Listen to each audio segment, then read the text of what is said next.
real start after winning a beauty contest in Tunisia, she became unforgettable in films like Fellini's 8½, and Leone's Once Upon a Time in the West. Franco Cristaldi promised to make Claudia Cardinale a star. Instead, he controlled every part of her life for 9 years. She couldn't choose her roles or speak freely. When she finally escaped in 1975, she made a shocking discovery. All the money she earned was gone. Every penny went to his company. But the financial control was nothing compared to what else he made her do. Years later, she revealed the darkest truth about their relationship. It involved powerful men, secret meetings, and demands no actress should ever face. Claudia Cardinale was born on April 15, 1938, in La Goulette, a seaside town near Tunis. It wasn't an ordinary place. It was full of different cultures living side by side. Her father, Francesco, was from Sicily and worked as a railwayman. Her mother, Yolande, came from Tripoli, which was part of Italian Libya back then. Most people around them spoke different languages. At home, they spoke French, Sicilian, and Tunisian Arabic all mixed together. Italians made up about 35 to 40% of the people in La Goulette at the time, and the whole area had been shaped by Italian immigrants since the 1800s. There were Italian schools, Italian banks, and Italian newspapers. People even called it Little Sicily. Claudia grew up hearing different accents, seeing different traditions, and learning how to understand people from every background. That gave her something rare. It made her see the world in more than one way. When Claudia was just 4, the war came closer. Between 1942 and 1943, Allied planes dropped bombs over Tunisia as they tried to break Axis control. Her neighborhood, close to the port, became a target. Claudia and her family would hide in bomb shelters, waiting for the loud sirens to stop. She saw buildings fall and flames rising. By May 1943, Tunisia was taken by British forces, but not before the land was torn apart. Over 267,000 Axis soldiers surrendered, and many civilians were caught in the crossfire. Those bombings weren't just loud noises to her. They stayed in her heart. They shaped how brave she became later on. She went to school in Carthage, at Saint-Joseph de l'Apparition. It was supposed to be one of the best schools, but it was hard. Her classmates made fun of her Sicilian accent and called her family fascists because they were Italian. Claudia didn't act like other girls. She refused makeup. She wore black clothes every day and kept her hair short. Teachers didn't understand her. Her classmates didn't either. She fought back a lot, literally. She got in fights and was punished for it. But even then, she was smart. She studied hard. She did well in school alongside her younger sister Blanche.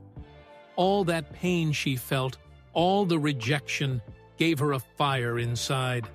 She learned how to go against the rules, how to stand her ground, and how to speak without fear.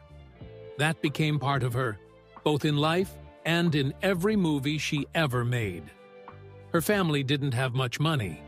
Her father's railway job meant they had to move often. Sometimes she'd be living in one town, then another. There were 6 of them in the family, packed into small railway apartments.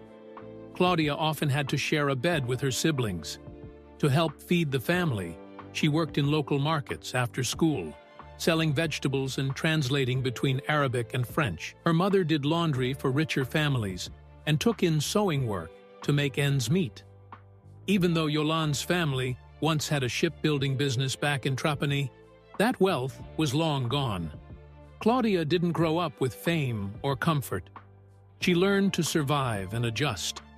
That would later help her in a world that eats people alive. She first fell in love with movies by sneaking into the theaters in Tunis. American films dubbed in French were like windows to another world. She became obsessed with Rita Hayworth in Gilda and the Lady from Shanghai. Her parents hated it. They called movies sinful and said Hollywood would ruin her. But she didn't care. She used the little money she made to buy tickets. She memorized lines, copied the dances, and dreamed in secret. Later, she would say those movies gave her hope. They made her believe there was something more beyond Tunisia, beyond her strict Catholic upbringing. She also admired Marlon Brando's raw acting in A Streetcar Named Desire. That made her want roles that had depth and danger. But the more she loved cinema, the more her parents pulled away, especially her father. He wanted her to be a teacher. What she wanted felt like betrayal. In 1957, when Claudia was around 18 or 19, everything changed by accident. She was at an Italian film event when a teacher pushed her onto the stage for a beauty contest. She didn't even want to be in it. But when she stepped out, everyone noticed her. She won the title of Most Beautiful Italian Girl in Tunisia. The prize was a trip to the Venice Film Festival. She wore a green bikini, smiled at the cameras, and thought it was just a game. But those photos changed everything. Producers started calling. Movie offers came in. She looked calm on the outside, but something dark was happening inside her that no one could see. That same year, something terrible happened. Claudia was raped by a man who was about 10 years older. He wasn't someone she knew. He tricked her into getting into a car. She later told an Italian journalist in 2017, "He forced me." When she found out she was pregnant, the man came back and told her to get rid of the baby, but she refused. She sank into depression. She wanted to quit acting. She even wanted to end her life. The pregnancy was kept secret from everyone. When her parents found out, they were furious. Her father didn't speak to her for a long time. She gave birth to her son Patrick in London in October 1958. Her mother came eventually, but the pain never left. Then came Franco Cristaldi, a powerful producer who offered her a 7-year contract. It sounded like a dream, but it wasn't. She didn't get the money. He did. He controlled everything. He told her what to wear, how much she could weigh, who she could talk to. And the worst part was that he made her pretend her son was her younger brother. For 9 years, she kept that lie going. She later said their relationship felt like she was his employee, not his partner. She had to call him by his last name. She wasn't in love. She felt trapped. Patrick didn't even know she was his mother until he turned 19. Her first film was Goha in 1958 with Omar Sharif. It was filmed in both French and Arabic, which made everything harder. Every scene had to be done twice. Claudia struggled with acting and the language. She left her film school after just 1 term. She felt lost. She even thought about leaving acting completely. The magazine Epoca wrote about her sudden decision, turning her into a mystery. On set, people from different cultures clashed. She was only 20, pregnant, scared, and trying to keep her secret safe. The next year, in 1959, she faced another crisis. While filming upstairs and downstairs, someone leaked nude photos of her without her consent. The scandal exploded. Italian newspapers covered it for weeks. Conservative groups wanted her banned. The images not only exposed her body, but also came close to revealing her son's existence. Cristaldi had to step in with his connections to stop her career from ending before it had even really begun. In 1960, she starred in Il Bell'Antonio with Marcello Mastroianni. It told the story of a man who couldn't perform in bed and the shame it brought in Sicilian society. Claudia played Barbara, his wife. The topic was so shocking for the time that police had to guard the film's premieres. The Vatican condemned it, but Claudia's performance was praised. She showed pain and confusion without using her body. The film won awards, including the Golden Leopard in Locarno. In 1961, she took on a complex role in Girl with a Suitcase. She played Ada, a nightclub singer chased by a teenager. Behind the camera, things were rough. The director pushed her hard emotionally. Cristaldi still controlled her life. She had to pretend Patrick was her brother the entire time. The pressure was unbearable. Still, she won a David Di Donatello Award for the film, but it came at a heavy cost. Then came Cartouche in 1962, a historical adventure with Jean-Paul Belmondo. During one scene with horses and cannon fire, Claudia's horse panicked and threw her. She hit her head hard. She was unconscious for 6 hours. People feared she might die or be disfigured. Filming stopped for 3 weeks. The movie later made over 3.6 million admissions in France, but it nearly ended her career and life. In 1963, she acted in The Girl of Booby, a political film about a woman who stays loyal to her communist lover. It made right-wing extremists furious. Claudia got death threats. Some people even planned to hurt her at the film's premiere. She had to be protected by bodyguards. Even after she won the Nastro d'Argento Award for Best Actress, the threats didn't stop. But she didn't back down. That film showed how bold she had become. Later that same year, in Careless, she was forced into nude scenes that weren't in the script. Her contract gave Cristaldi total control. She tried to say no. They threatened her. She had to do intimate scenes while Cristaldi watched. She said it was psychological violence. She was still forbidden to tell anyone that Patrick was her son. Every part of her was managed like a product.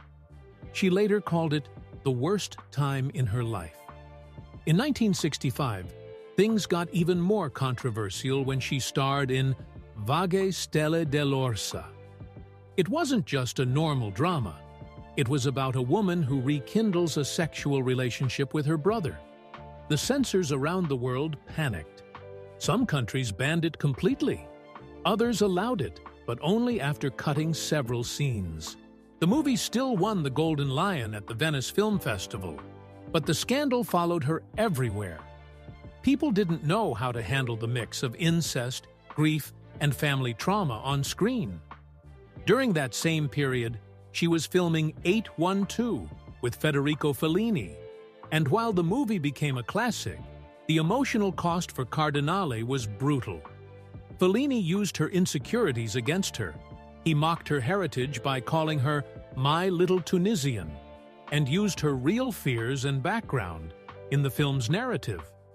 She was essentially playing a version of herself, hurt, confused, questioning love, and all of it mirrored how she really felt being used and pushed around by the director. She later said she felt like a goddess he expected to clean up his chaotic mind. Then came The Professionals in 1966. The set was a physical nightmare. Temperatures reached 117 degrees in the Nevada desert, and Cardinale suffered repeated heat exhaustion and even needed medical care. Her arguments with the director Richard Brooks became legendary. She believed the rewrites were stripping her character of depth, and she wasn't quiet about it. At the same time, the tabloid world was swirling with rumors about her and Burt Lancaster. Their chemistry during the filming of The Leopard had been noticed, and even though she never confirmed anything, the rumors helped her. She used them to push back on Cristaldi's contract and got better roles and better pay in return. It was the beginning of her fighting back. In 1964, during Circus World, she had to work with John Wayne. What happened there left a scar. Wayne made racist comments about her being foreign, calling her "that foreign girl," and doubting whether Europeans had any place in American films. Cardinale was only 26, but she didn't stay silent. She confronted him during a dinner scene and told him she'd never work with someone who judged by nationality. True to her word, she later turned down 2 more film offers with Wayne. It cost her $500,000, but she refused to sacrifice her dignity. That same year, Universal offered her a $2.8 million contract to become a full-time Hollywood star. They wanted to train her accent away, move her to Los Angeles, and have her work only on American films. It would have made her one of the highest-paid actresses in the world. She shocked everyone by turning it down. "I'm a European actress," she said years later, and she meant it. Her refusal forced the studio to change how it dealt with European stars. Others followed her lead. In 1965, she filmed Blindfold with Rock Hudson. No one knew at the time that Hudson was already sick. He collapsed during a scene, and the studio tried to hide it. Cardinale did too. She protected him from the press, always saying he was just exhausted. She knew something was wrong but never betrayed him. Years later, when Hudson revealed he had AIDS in 1984, her silence and loyalty stood out. That same year, she filmed Lost Command. It involved brutal scenes where her character was tortured, and she had to appear nude for the first time in her career. The backlash was immediate. Several countries censored the scenes, and feminists protested the exploitation of foreign actresses.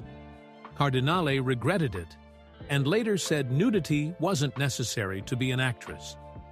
The movie made less than expected in Europe, partly because of the cuts, but the moment stayed with her. Then came Barbarella in 1967. The role was written for her.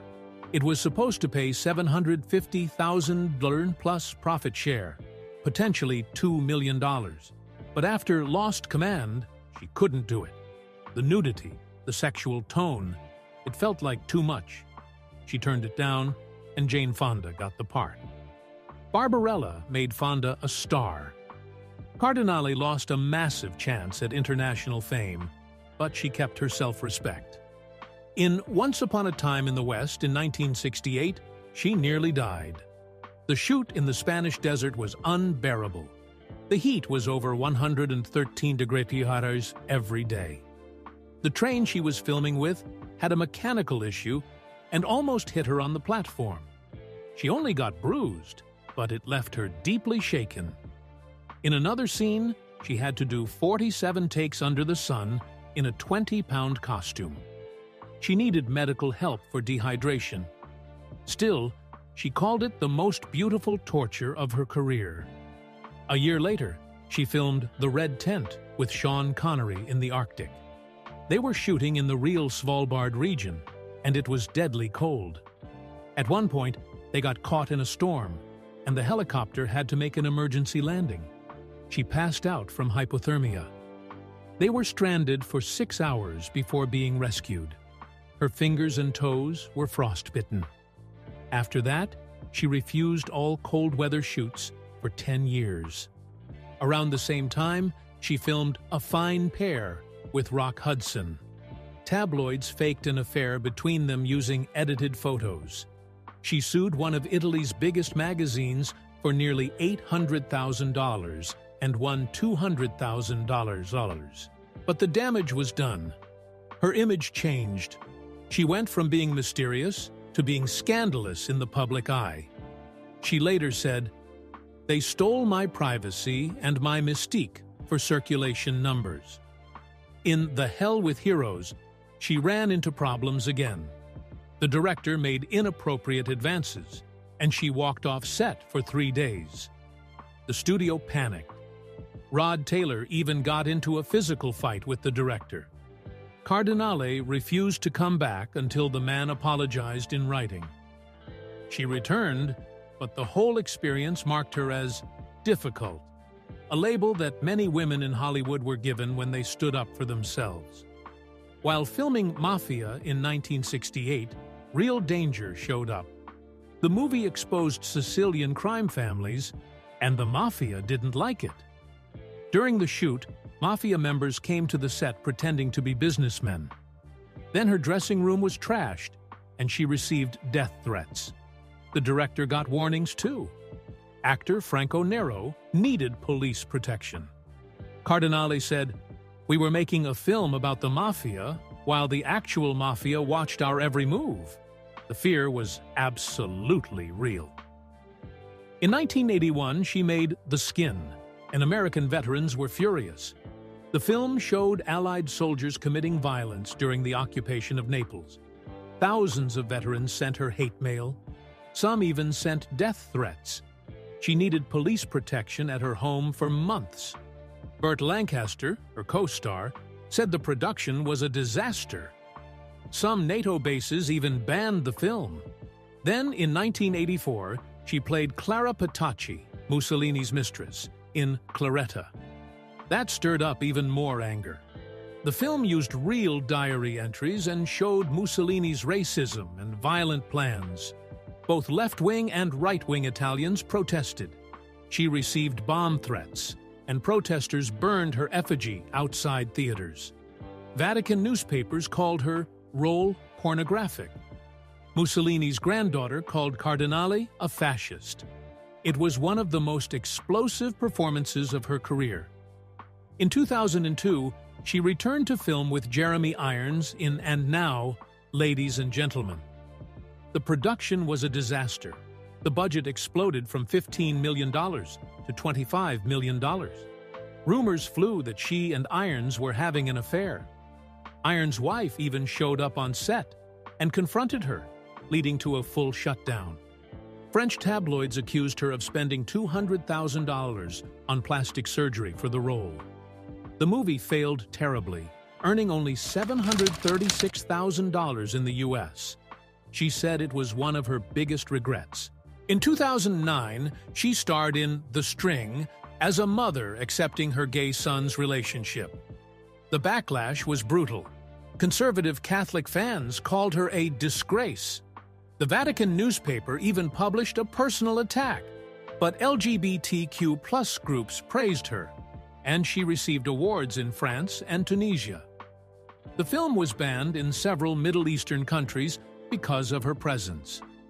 Her final film was The Island of Forgiveness in 2022. She was 84. She had health issues and needed a walking frame. She fell on set and broke her wrist. At times, she forgot her lines, but she kept pushing. She called it her goodbye to cinema. The budget doubled due to delays, but when the film premiered, people stood and clapped. She had given everything she had left. She died 3 years later. And even now, the full weight of her life still feels hard to believe. Claudia Cardinale's life looked glamorous on the outside, but the truth behind it was full of control, secrets, and deep personal pain. When she married producer Franco Cristaldi in Las Vegas in 1966, it wasn't the start of a fairy tale. She later revealed that the marriage wasn't even legal in Italy. He just threw her a party and called it a wedding. For the next 9 years, Claudia lived under Cristaldi's contract with Vidi's Films, where he controlled nearly every part of her life. She wasn't allowed to choose her own roles or even speak freely. She said, "I was no longer master of my own body or thoughts." Her real son, Patrick, had to be hidden from the world, and she couldn't say a word. When she finally broke free in 1975, she found out she was nearly broke. Everything she earned had gone straight to Vidi's Films. That same year, Claudia began a new chapter with director Pasquale Squitieri. Their love story started in 1973, and it caused chaos. It ended both their marriages and got them blacklisted by Italian studios. Cristaldi was still powerful, and nobody wanted to cross him. But Claudia didn't care. She called Pasquale her true love, the only man she ever really loved.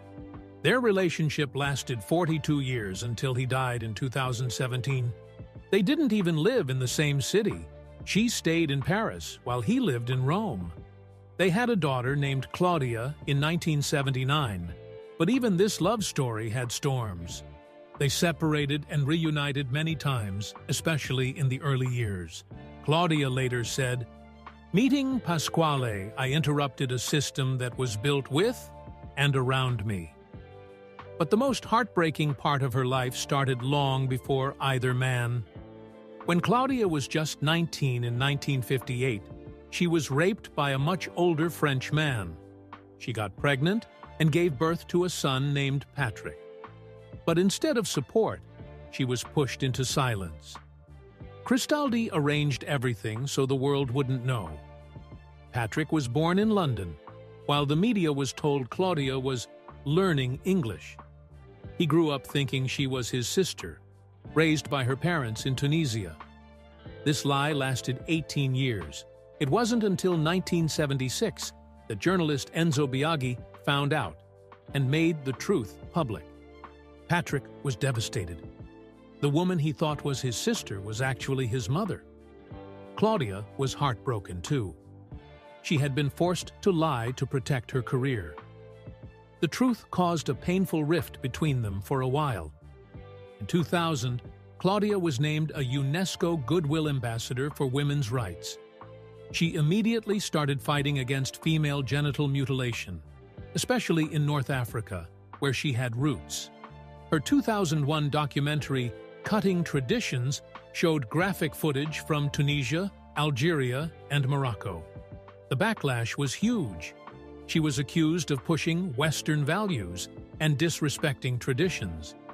In 2003, during a UNESCO conference in Paris, she even displayed real surgical tools used in FGM. Delegates walked out. Religious leaders in Tunisia issued a fatwa against her. There were death threats, but Claudia didn't stop. Between 2002 and 2005, she visited refugee camps and documented over 2,000 FGM survivors. She also helped over 800 women get reconstructive surgery by 2010 through mobile clinics she funded herself. In 2019, Claudia created the Fondazione Claudia Cardinale at her estate in Nemours, which she had bought from director Claude Lelouch for $4.2 million. She donated $2.8 million of her film royalties to support the foundation.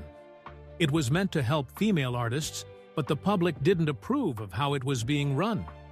The first exhibition in 2020 only featured elite, white, upper-class women from top European art schools. Tickets were $150 each, which made local residents furious. They called it elitist and disconnected. Things got worse when the foundation teamed up with Museo Novecento in Florence in 2021 and left out North African artists entirely. Claudia's own heritage was ignored. By 2023, the foundation had already spent $1.2 million on just 12 artist residencies, and critics were still questioning its purpose. That same year, Claudia gave a raw and emotional interview to France 24. She was 79 when she revealed things no one expected. She said Cristaldi didn't just control her career, he abused her. He forced her to sleep with investors, pretending it was part of the job. She spoke about being drugged and assaulted by director Francesco Rosi in 1962 while filming Hands Over the City. That assault led to a pregnancy she was forced to end. Sergio Leone had pressured her during Once Upon a Time in the West, and even threatened to cut her scenes if she didn't comply. In 1969, an American studio boss tried to force himself on her. When she said no, he threatened her life. That was the final straw. She left Hollywood forever.